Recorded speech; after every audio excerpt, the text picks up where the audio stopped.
Dan kita tidak akan bisa memahami hadis ini kecuali dengan pemahaman para ulama.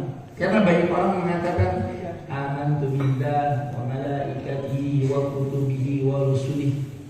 Aku beriman kepada Allah, beriman kepada kitab-kitabnya, beriman kepada rasul-rasulnya, tapi hanya sekedar ucapan.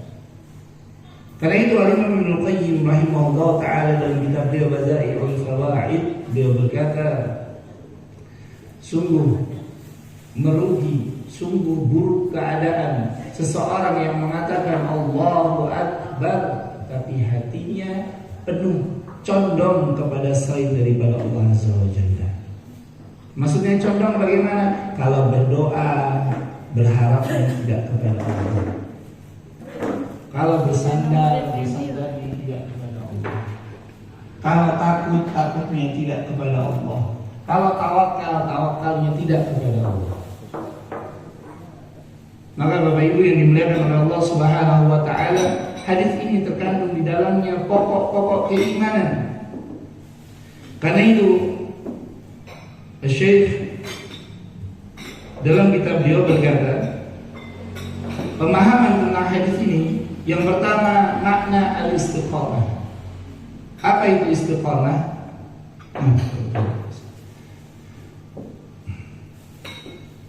Dikatakan inna qaulan Nabi sallallahu alaihi wasallam qul amantu billahi thumma istaqim wa qawluhu fi riwayat al-ukhra qul rabbi Allah thumma istaqim. Katakanlah aku beriman kepada Allah kemudian istiqamahlah. Dalam riwayat yang lain katakanlah Tuhanku adalah Allah kemudian istiqamahlah. Ini masuk ke dalam firman Allah Subhanahu wa taala, innal ladzina qalu rabbuna Allah tsumma istaqamu. Sesungguhnya mereka yang mengatakan Tuhan kami adalah Allah tidak cuma berkata tapi dibuktikan dengan perbuatan. Apa perbuatannya? Takut hanya kepada Allah, bersandar hanya kepada Allah, bertawakal hanya kepada Allah, berserah diri hanya kepada Allah. Kalau dia berdoa ya Rabbi, benar-benar hatinya condong kepada ya Rabbi. Ada orang berdoa ya Rabbi tapi pikirannya kepada Allah.